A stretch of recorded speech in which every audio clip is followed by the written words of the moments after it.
Welcome back, everybody. My name is Doug Olson. I direct the jazz groups here at WPI. Thank you for coming to our Jazz Symposium. Our second clinic of the day is Inside the Funk Rhythm Section. And today we have with us Amy Bellamy. I would hand, please. Aaron Bellamy on bass, Amy's on keyboards. Steve Fell on guitar. Dean Johnson on drums. So we're very excited to have them here. We're going to play a little bit and then give some nitty-gritties on how rhythm sections work together, and then maybe even what rhythm sections like to hear horn players doing, and how they might support them back and forth, because we do have some horn players in the crowd. All right, cool.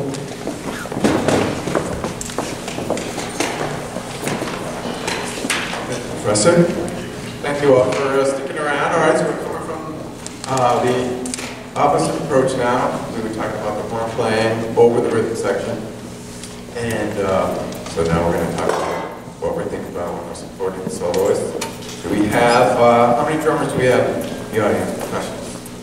Good, awesome. Guitar players? Great. Bass? Sure. Good. Keys? Keys.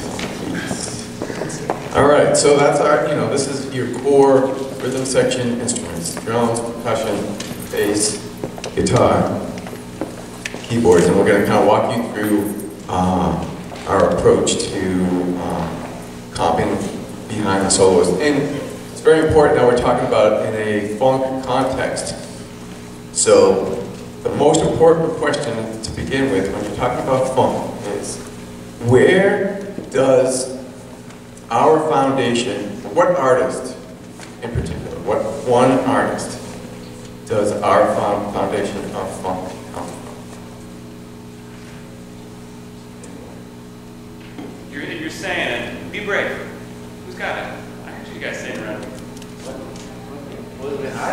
Really? James Brown. Yeah. James Brown. That's correct. When you talk about funk, there's James, and then there's all the rest. Everything we do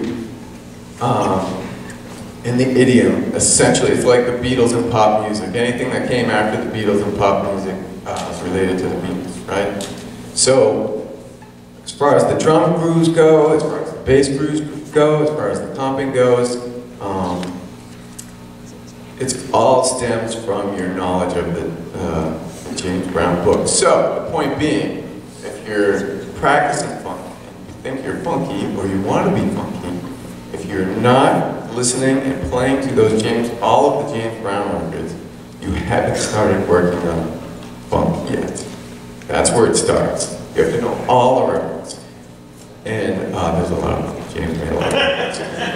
But you can, the good part is you can skip the 12/8 tunes and just go back to the so we're going to start with a tune by Herbie called Hang Up Your Hang-Ups.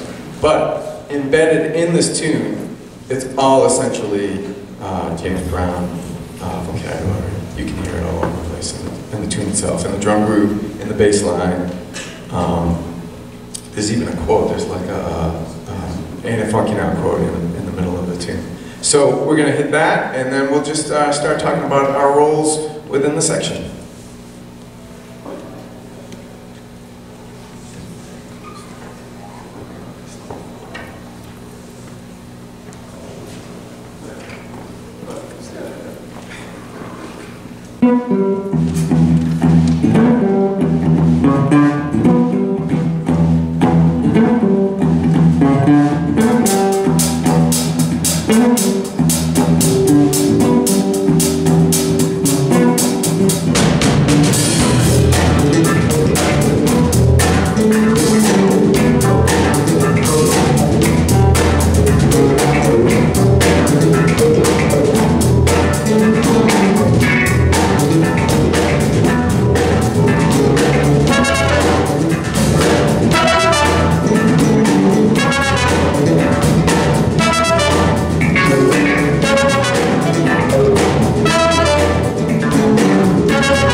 right, I'll say one last thing before I pass it over. And that is, like it's these other elements. You know, the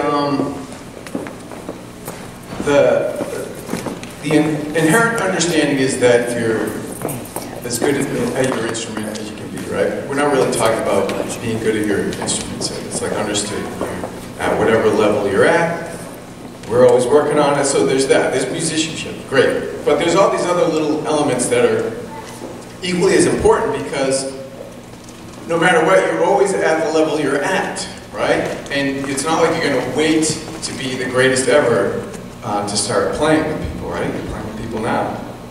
So it's those other musical elements that are important. And one that is huge, sorry, this is my voice, is the physical, the body language, which I love. I'm fascinated by body language. So one of the first things that happened just then was great, which was Aaron was over there, and he was like, I don't want to be over there.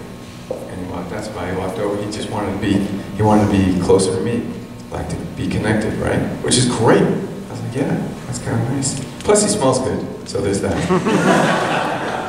And then there's, you know, there's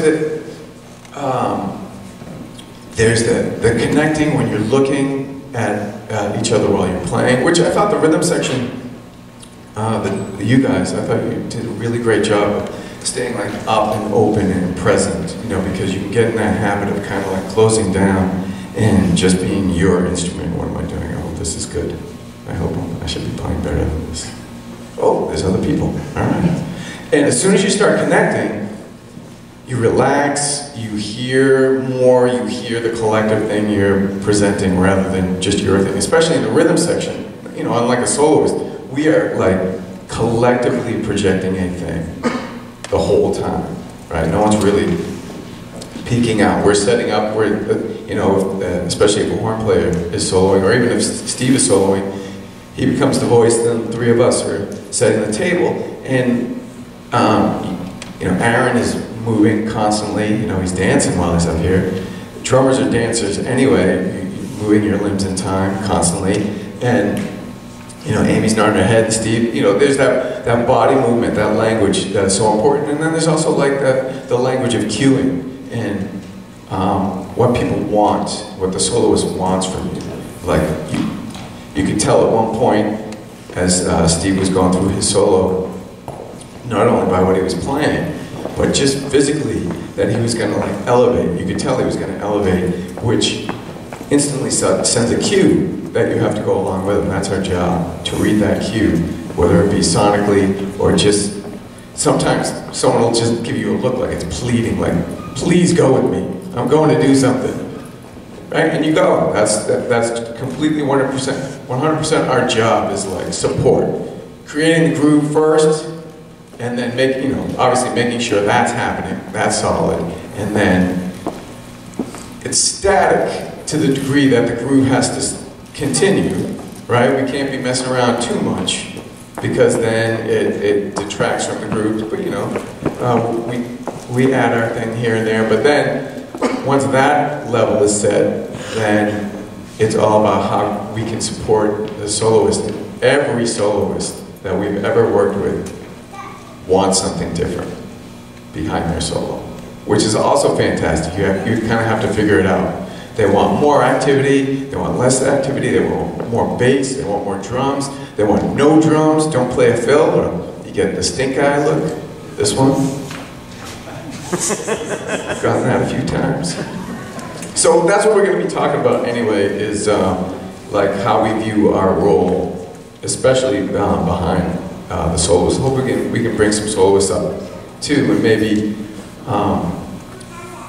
try a few things where we try and react to figure out what the soloist wants. What should we do next? You want to play another tune? You want to talk? Let me pass it to Steve Fell. Steve Fell, ladies and gentlemen.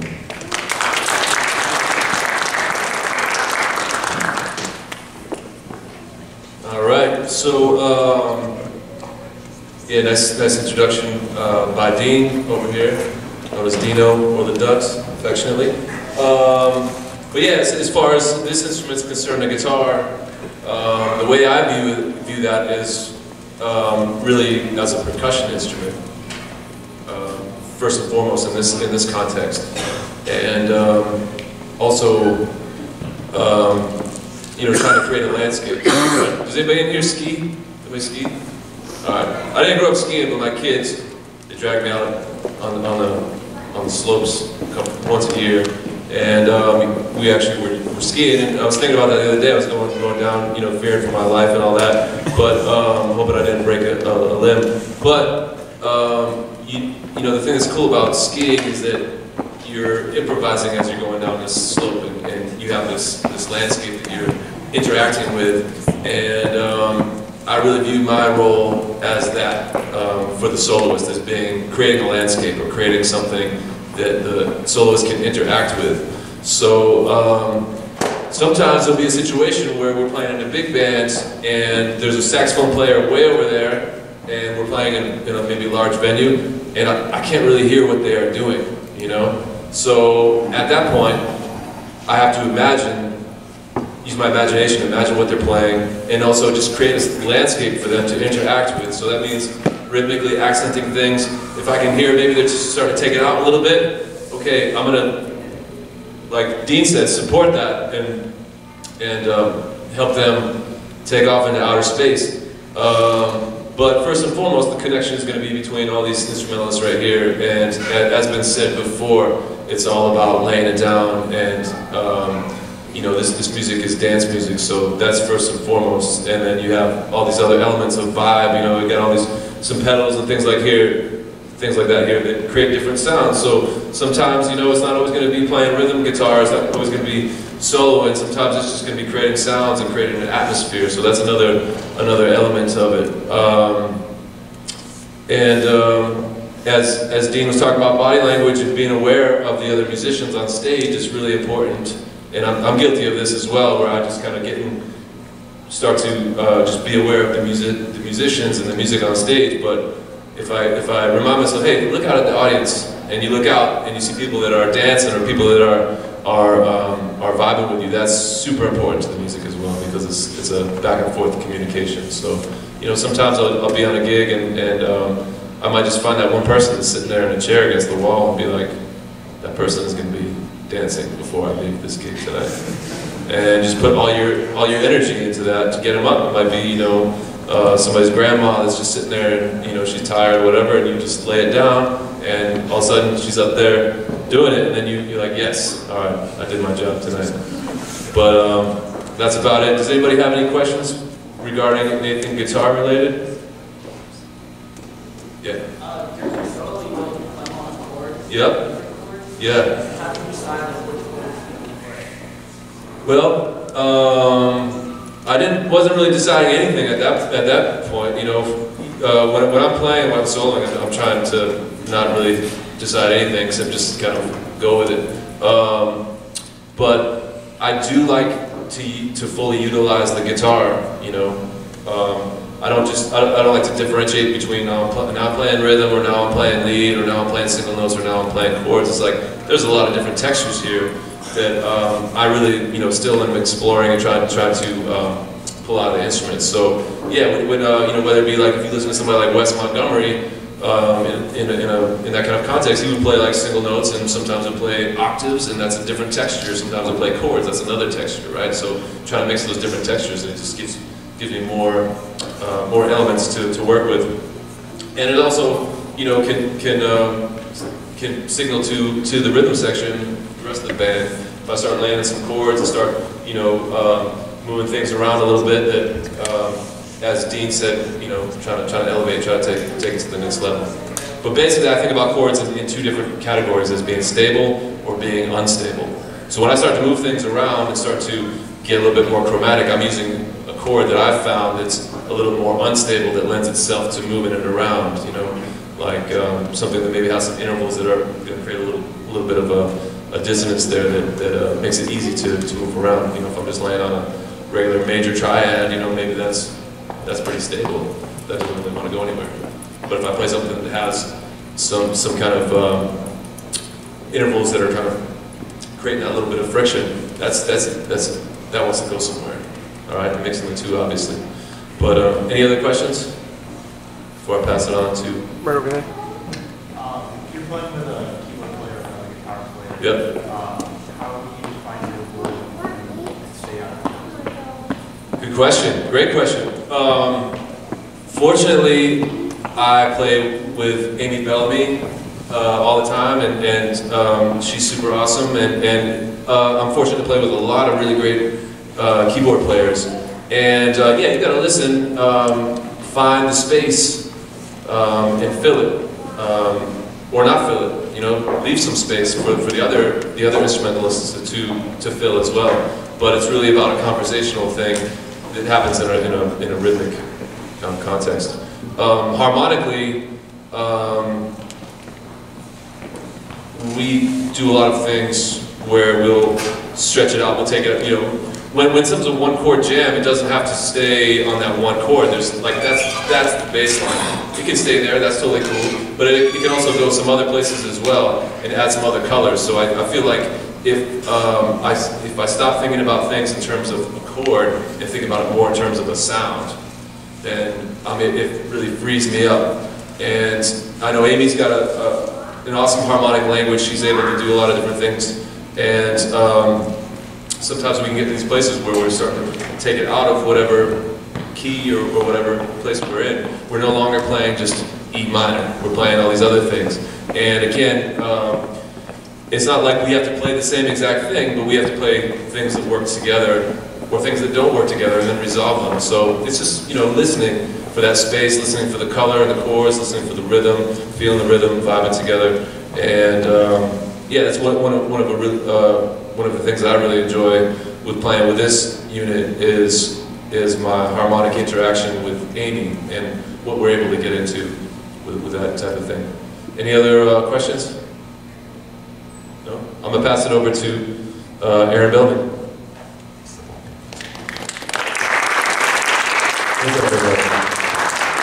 So, I just want to talk about, so I'm not a jazz guy at all. I don't play jazz. But, so I can talk about funk because that's what I do. And so we've talked a lot about soloing, right? But you can have the most amazing solo in the world and it's not going to be funky. You know what I'm saying? Funk is about interaction of different sounds, mostly in a percussive way. And we talked about that it's dance music, and then what makes it danceable is that there's an element about it that's kind of predictable or that's repetitive, right?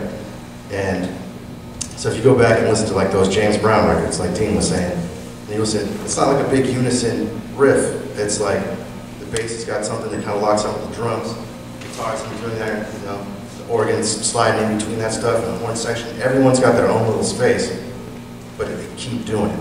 It's not like mutating and shifting and, you know, I mean it can, right? Because we're talking about jazz and funk.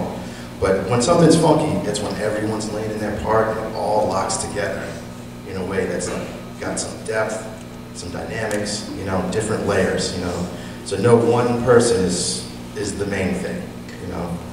And you know, just from the perspective of this instrument, I think that, you know, approaching the music with a reverence for the arrangement, you know, a reverence for the writing. The writing is where it's at, you know. Like, if you listen to James Brown, the bass player's not going all over the place. He's not playing a bunch of fills. You know, if you listen to Parliament Funkadelic, there's not a bunch of crazy stuff going on. I mean, there's crazy stuff going on, but it's in the pocket. And there's a lot of space between each phrase, you know, and it stays there. You know, you listen to Prince, you know, you listen to some of the Michael Jackson stuff, you know, that's all, you know, Louis Johnson on bass, you know. But staying in the space, you know, it's not about the solo, you know. And like, find me a bass solo on a James Brown record. Find me a guitar solo, you know what I mean? It's not about that, you know, it's about the parts working together and staying in the groove, you know, playing like, if you think about a drum set groove, bass is doing one thing, snare's doing one thing, hi-hat's doing something, maybe the ride cymbal comes in here and there, right? Those are all the parts working together. The rhythm section is like that, you know. I think of like, the guitar is like a hi-hat with notes, you know. keyboard is kind of the same thing, snare drum, you know. And I stick in with the bass most of the time, you know.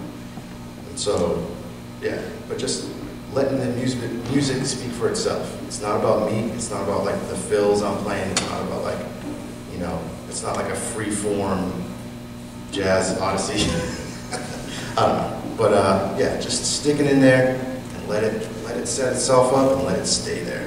You know, like the people that are dancing, they don't really care about like, you know, some crazy John Coltrane stuff. They want to know, you know. That's why like dance music these days is just soft, boom, boom, boom, boom, boom, boom.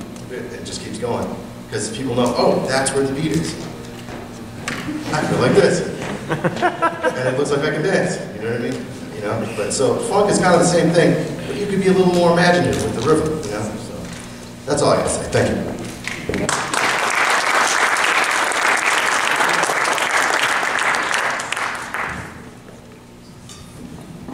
I'll try this one.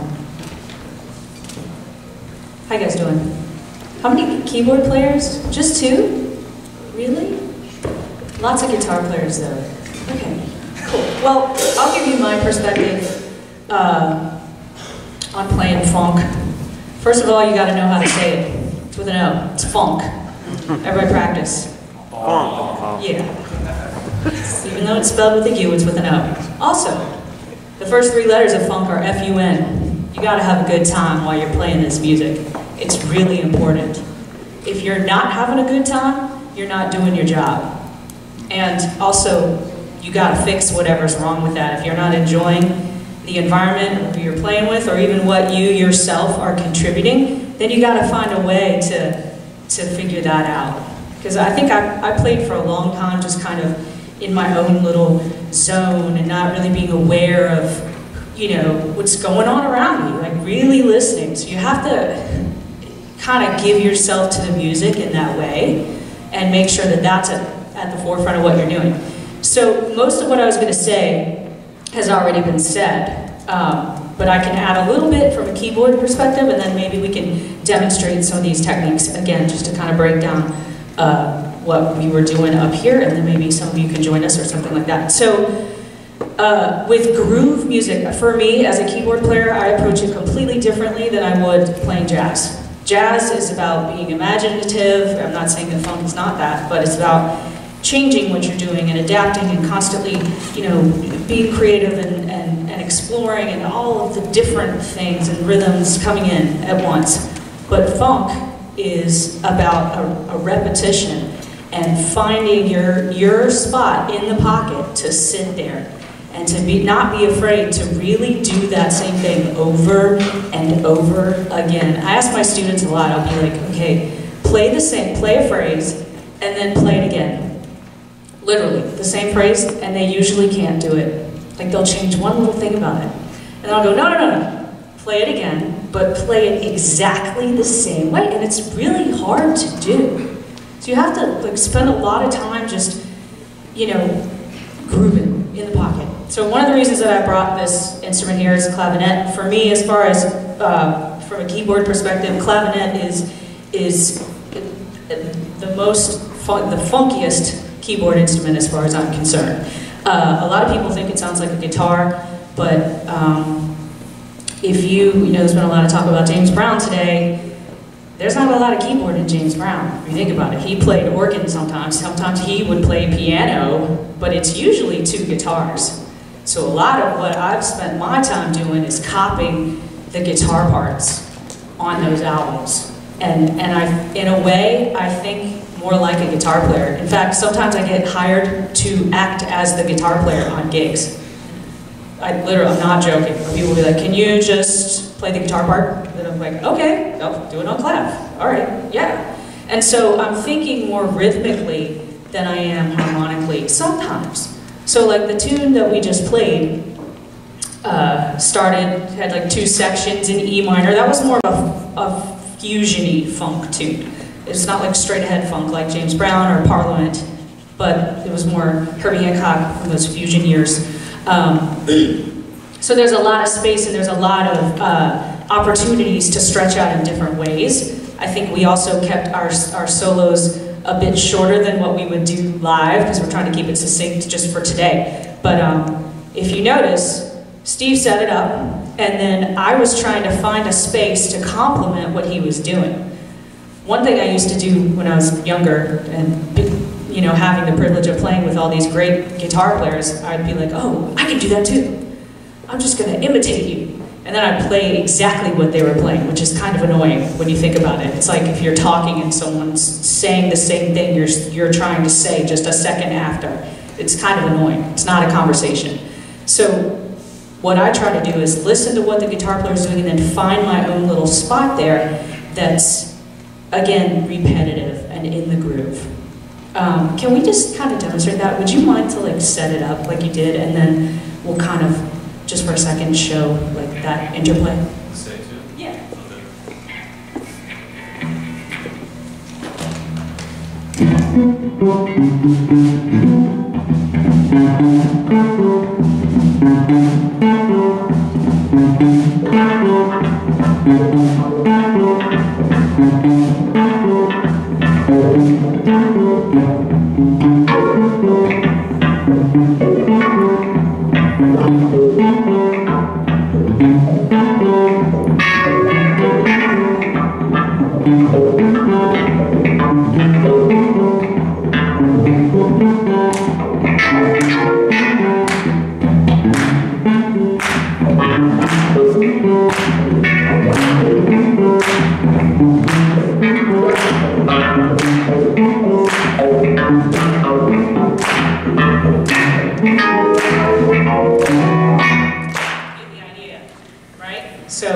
He set it up, I'm looking for another spot that I can fill. And then I'm going to sit there for a really long time. I might change it a little tiny bit, he might change his part a little tiny bit, but we're trying to stay in the pocket. Let's, does anybody want to come up and try this? Let's just try some different grooves.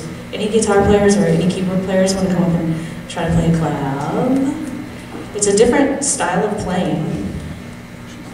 I was going to say one more thing. For keyboard players, I think it's a little bit harder too because, well, not harder, but we have so many choices. The way that you play organ versus the way that you play piano versus the way that you play clav versus the way that you play synthesizer are all completely different approaches and they're different techniques. So I would never play, well, everything is a little bit percussive, right? I'm thinking rhythm all the time, especially with this music. But with piano, I'm probably gonna, like at the end, when I took a piano solo, I was thinking more chords, and I was stretching out and kind of exploring and trying out different things harmonically. Whereas here, it's all rhythm, and that's all it is. So, who wants to come up and try? I see some. Any guitar players want to come up? Yeah, where's the keyboard player? I know. You want to try? No? There's one over here too. You don't have to. We don't want to.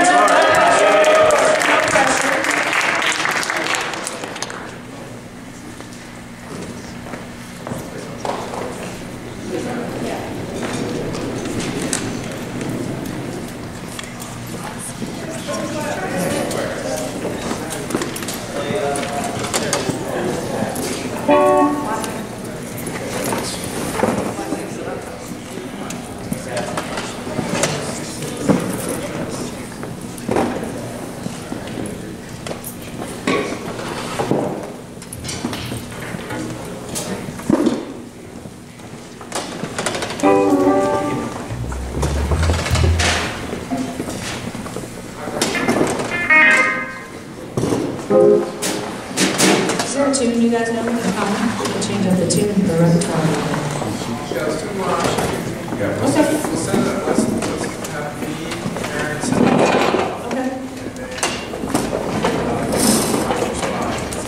Okay. Shake everything you got. D. D minor.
there's only so much space.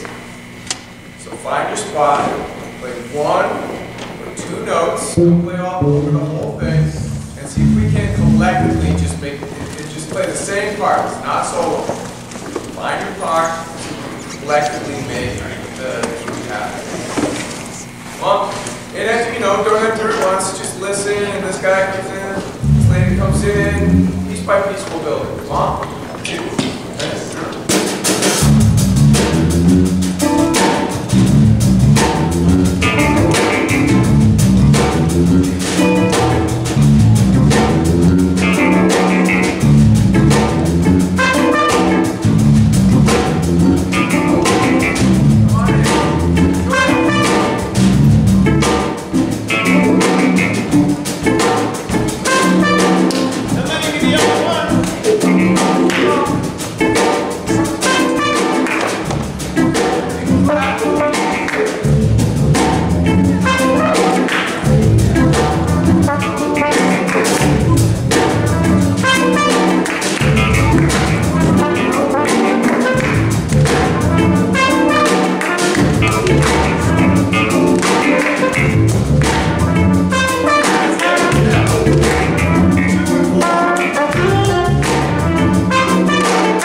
Exactly that I was ending. I didn't even look at him or look at anybody. I just leaned like this. And I went, bam, it's over.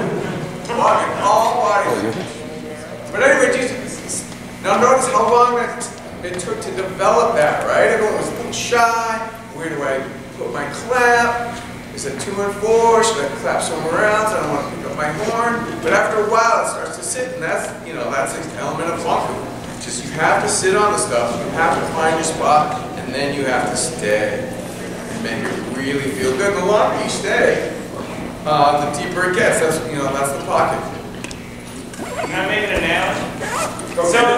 So the way that I kind of think about soloing or how the rhythm section works, the improvisation works in jazz is that if we're playing like a straight ahead jazz tune that's like part of the bebop language, with all kinds of chord changes and forming the whole thing. We're telling a story. It's a narrative story from A to Z. When we're playing funk music, we hang here. It's like there are 5 people that have just come to sit in the living room and have a meal. They don't know each other, and when it starts, you're still kind of feeling each other out. You're still kind of like, what are we going to talk about? You go through your small talk. And then, the more that you feel comfortable, you open up and you got this chance for a really deep conversation, deep, meaningful conversation. So, it just so happens that all these people have played together a bunch, so they have like a shared, just like when you go into a conversation with an old friend, like, you've got a shared set of small talk, right? These are all the experiences we could talk about, and get right into like the important stuff. When you're first starting out and playing with people, you have to kind of suss out. It can be a little different at first, but you just trust that it'll be cool, and you ease into it, and you just have this conversation with your friend.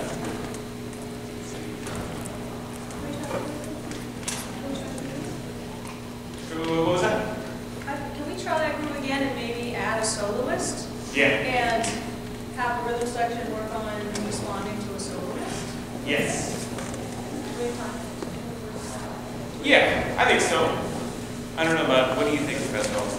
So we do like a quick 5 minutes episode? Yeah, let's do Who it. wants to play? Jake, go.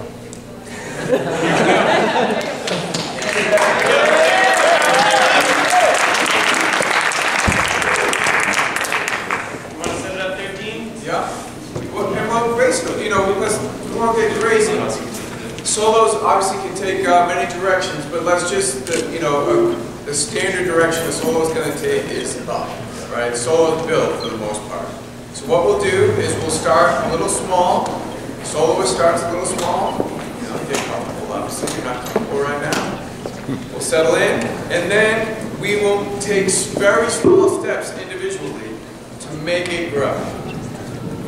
I could like hijack the whole thing and just start playing really loud, and make it my show. But that's not, that's not the point. The point is I'm going to take up a little bit. Aaron's going to Richard's going to come with me. Steve's going to add a thing, and we'll just see if we can build it somewhere and take the soloist with us, or he take us. 1, 2.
So what a nice hand for Dean Johnson on drums, Steve Fell on guitar, Aaron Bellamy on bass, and Amy Bellamy on keyboard. You will hear from all of these folks again closing the concert that will be starting really soon. We're going to take a few minutes and get our WPI Jazz Ensemble ready to go, and then we have a great closing concert for you. So, hope everybody learned a little bit. Hoping to hear some of what we learned today in this concert. So, all right, we'll see you in 10 minutes. Thanks.